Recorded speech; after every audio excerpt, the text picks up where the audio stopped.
नमस्कार, न्यूज 24 में आपका स्वागत है। मैं हूं पल्लवी झा।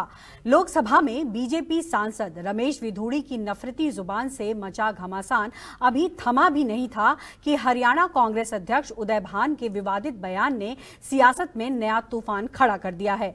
पीएम मोदी और हरियाणा सीएम मनोहर लाल खट्टर पर उदय भान की अमर्यादित टिप्पणी से भड़की बीजेपी ने कांग्रेस संसदीय नेता सोनिया गांधी और कांग्रेस सांसद राहुल गांधी के सामने सवालों की बौछार कर दी। इधर नए संसद भवन को लेकर जयराम रमेश की टिप्पणी पर भी बीजेपी और कांग्रेस के बीच नई जंग छिड़ गई है।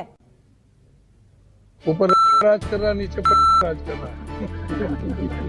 उसने जीते जी अपनी पत्नी को मार दिया और नीचे वाले को पता ही नहीं है क्या होता है घर परिवार का चलाना। तो ये इस तरह का हो रहा है। ये अमृतकाल की अमृतवाणी है। नैतिकता और मर्यादा की बातें बिल्कुल बेमानी है।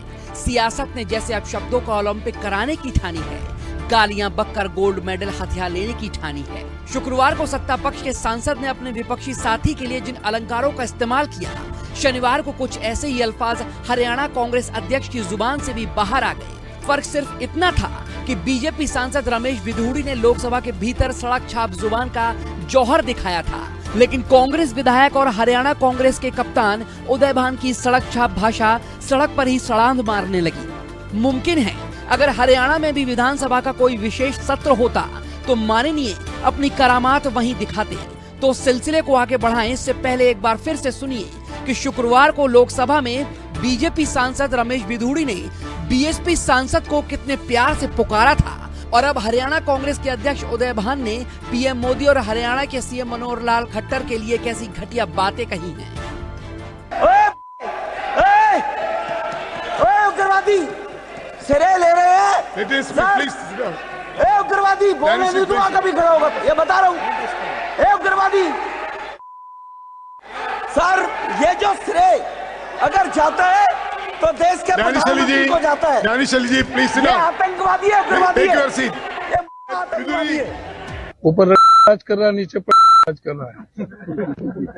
उसने जीते जी अपनी पत्नी को मार दिया और नीचे वाले को पता ही नहीं है क्या होता है घर परिवार का चलाना। तो ये इस तरह का हो रहा है। हरियाणा कांग्रेस के कप्तान ने पीएम मोदी पर अपनी पत्नी की जिंदगी बर्बाद करने का आरोप लगाया तो लगे हाथ ये भी कहा कि मुख्यमंत्री मनोहर लाल खट्टर को घर और गृहस्थी के बारे में कुछ भी नहीं पता है। उदय भान ने सिर्फ निजी और बेसिर पैर की बातें की, ऊल जुलूल आरोप लगाए, बल्कि इल्जामों के साथ अपशब्दों का भी इस्तेमाल किया। बस यही से पासा पलट गया। एक दिन पहले जो बीजेपी अपने सांसद रमेश विधूड़ी के नफरती बोल से बैकफुट पर ढकेली जा चुकी थी, उदय भान का घटिया बयान सामने आते ही बीजेपी फ्रंट फुट पर खेलने लगी। पार्टी के प्रवक्ताओं की पलटन कांग्रेस आला कमान के उदय भान के बयान का हिसाब मांगने लगी। बीजेपी आईटी सेल के प्रमुख अमित मालवीय ने उदय भान के बयान का हिस्सा शेयर करते हुए ट्वीट किया। हरियाणा कांग्रेस के अध्यक्ष उदय भान अपने चरित्र का परिचय दे रहे हैं। क्या सोनिया गांधी के लिए भी इनके ऐसे ही विचार हैं? एक बार फिर ये स्पष्ट है कि देश के प्रधानमंत्री के लिए ऐसी घृणित भाषा का प्रयोग करने के लिए कांग्रेस में लोगों को प्रोत्साहित किया जाता है। इसके लिए गांधी परिवार ऐसे लोगों को इनाम देता है। राहुल गांधी उनसे स्वयं मिलने जाते हैं। शुक्रवार को जब लोकसभा में बीजेपी सांसद रमेश विधूड़ी ने बीएसपी सांसद दानिश अली के लिए घटिया जुबान और अपशब्दों का इस्तेमाल किया था, तब राहुल गांधी दानिश अली से सहानुभूति और भाईचारा जताने के लिए उनके घर पहुंचे थे। तब राहुल गांधी ने एक बार फिर मोहब्बत की दुकान का जिक्र किया था, लेकिन जब हरियाणा कांग्रेस अध्यक्ष उदय भान उसी रास्ते पर चल पड़े तो बीजेपी वाले भी राहुल गांधी से मोहब्बत की दुकान की पहचान पूछने लगे। त्रिपुरा के पूर्व मुख्यमंत्री और हरियाणा बीजेपी के प्रभारी विप्लव देव ने उदय भान के बयान का वीडियो साझा करते हुए ट्वीट किया। हरियाणा कांग्रेस के अध्यक्ष उदय भान की भारत के प्रधानमंत्री के लिए ऐसे शब्द कांग्रेस की विकृत मानसिकता को दर्शाता है। ये है राहुल गांधी की मोहब्बत की दुकान।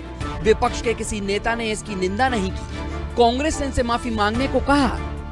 बीजेपी के मुखर प्रवक्ता संबित पात्रा ने भी उदय भान के बयान की आड़ में कांग्रेस सांसद राहुल गांधी को निशाना बनाया। ये आशंका भी जता दी कि उदय भान ने ये बयान राहुल गांधी की सलाह से ही दिया होगा। संबित पात्रा ने ट्वीट किया, ये महानुभाव हरियाणा कांग्रेस के अध्यक्ष हैं। देश के प्रधानमंत्री और हरियाणा के मुख्यमंत्री को लेकर इनकी नफरती भाषा सुनिए। मोहब्बत की तथाकथित दुकान चलाने वाले राहुल गांधी के हाथ सलार हरियाणा कांग्रेस के अध्यक्ष उदय भान की ये घोर आपत्तिजनक और निंदनीय भाषा कांग्रेस पार्टी की घृणित मानसिकता को दर्शाता है। मुझे कोई आश्चर्य नहीं होगा कि हरियाणा कांग्रेस ने ये बयान राहुल गांधी के कहने पर दिया हो, क्योंकि प्रधानमंत्री के प्रति उनकी नफरत और घृणा जग जाहिर है। गांधी परिवार ने प्रधानमंत्री मोदी जी के प्रति जो नफरत का बीजारोपण कांग्रेस पार्टी के अंदर किया है, ये नफरत और गाली का प्रस्फुटन उसी का परिणाम है। हरियाणा के मुख्यमंत्री मनोहर लाल खट्टर ने संबित पात्रा के ट्वीट को रीट्वीट किया और साथ ही ये भी लिखा, परिवारवाद में डूबी पार्टी और परिवारवाद की मानसिकता से गुलाम लोग नहीं समझ पाएंगे कि देश के 140 करोड़ लोगों को माननीय प्रधानमंत्री जी और हरियाणा के 2.25 करोड़ लोगों को मैं अपना परिवार मानता हूं। कांग्रेस को मैं नहीं, हमारे परिवार के ये लोग जवाब देंगे। बीजेपी प्रवक्ता सुधांशु त्रिवेदी ने उदयभान के बयान को नीचता और पराकाष्ठा बताया। साथ ही ये भी सवाल दागा कि कांग्रेस अपने नेता पर कार्रवाई कब करेगी, लेकिन सफाई में भी उदयभान अपने बयान पर कायम रहे। अब शब्दों की हिफाजत में हरियाणवी भाषा को कवच बनाने लगी कांग्रेस और बीजेपी आमने सामने हो गई।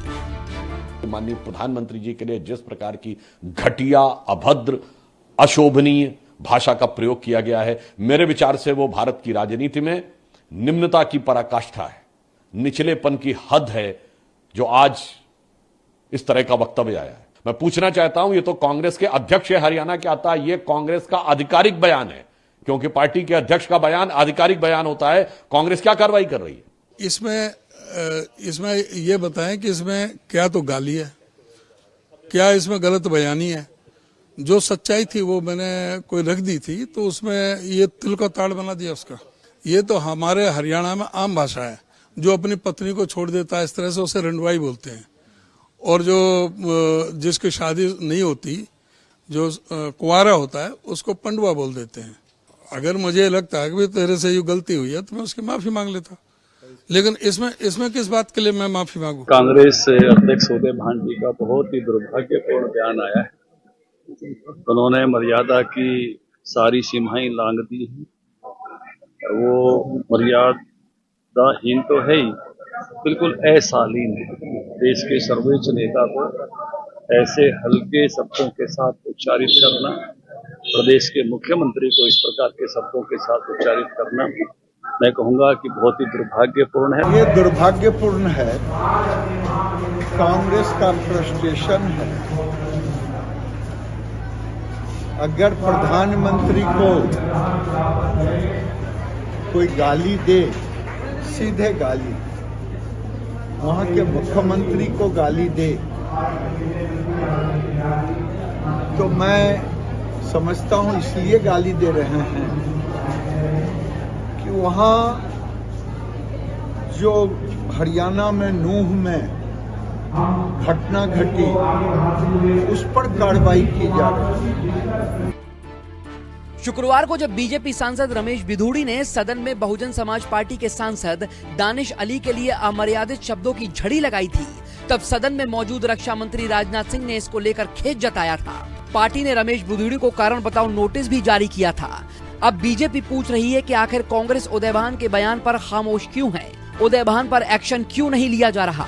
लेकिन बीजेपी सांसद निशिकांत दुबे अब बिधूड़ी के साथ ही दानिश अली के आचरण पर भी जांच चाह रहे हैं। निशिकांत दुबे ने ट्वीट किया, रमेश बिधूड़ी जी के लोकसभा में दिए बयान को कोई भी सभ्य समाज ठीक नहीं कह सकता।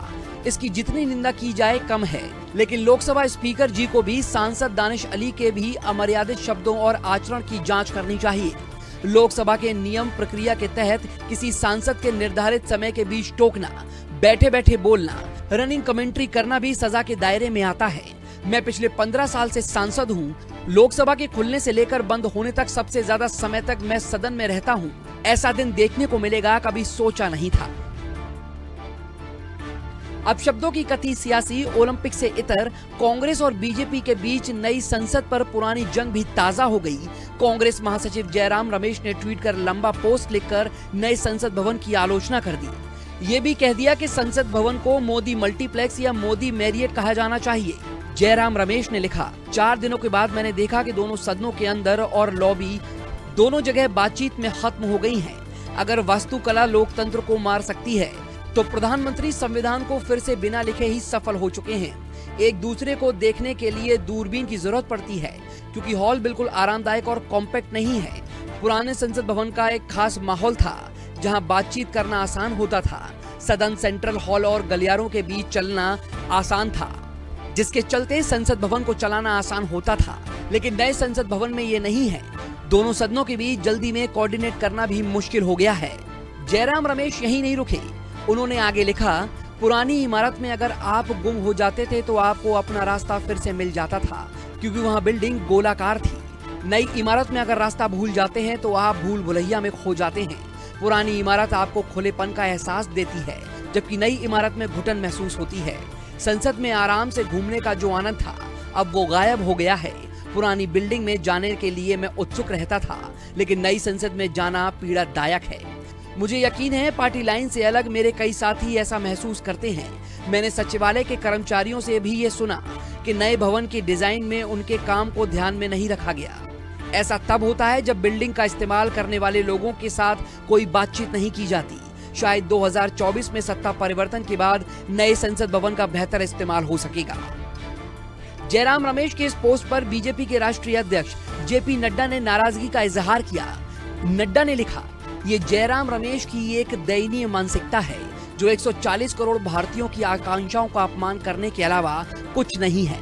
वैसे भी ये पहली बार नहीं जब कांग्रेस संसद का विरोध कर रही है। उन्होंने 1975 में कोशिश की, जिसमें वो बुरी तरह से फेल साबित हुए। बीजेपी अध्यक्ष ने जयराम रमेश के बयान को देश का अपमान बताया तो पार्टी के दूसरे नेता और केंद्र सरकार के मंत्री भी रमेश पर हमलावर हो गए। जयराम रमेश के बयान के बहाने एक बार फिर से नए संसद भवन को लेकर एनडीए और इंडिया गठबंधन की लड़ाई छिड़ गई। जो संसद बनी है ये ट्रू भाषा में मेड इन इंडिया है। Jairam Ramesh, you have got no right to insult India's parliament by saying all this. Shameful, condemnable. और इस शर्मनाक बयान की मैं पार्टी की ओर से भयंकर निंदा करता हूं। पार्लियामेंट का एक शिष्टाचार है, पार्लियामेंट का एक प्रोटोकॉल है, उसको नहीं तोड़ना चाहिए। अब बाहर जो बात कही जाती है उसमें स्वाभाविक है कि कोई लोग उसको स्वीकार करेंगे, कोई लोग नहीं स्वीकार करेंगे, लेकिन वो बिना सोचे समझे और बिना किसी तथ्य के वो बात नहीं कहते हैं। तो अब उन्होंने एक बात कही है, अगर उसकी कोई काट करना चाहता है तो वो काट करे, और कोई इसको स्वीकार करता है तो हमारे लिए और अच्छा है।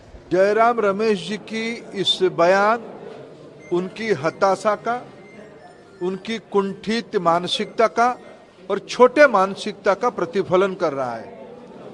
उन्हीं की पार्टी की नेता लोकसभा में बोलते हुए, जॉइंट सेशन में बोलते हुए ये कहा था कि कांग्रेस पार्टी की शासन जब थी, आदरणीय मीरा कुमार जी जब स्पीकर रही, उस समय में उन्होंने नई सदन की बात कही। उसी को तो माननीय प्रधानमंत्री जी ने एक लॉजिकल एंड तक लेके गया।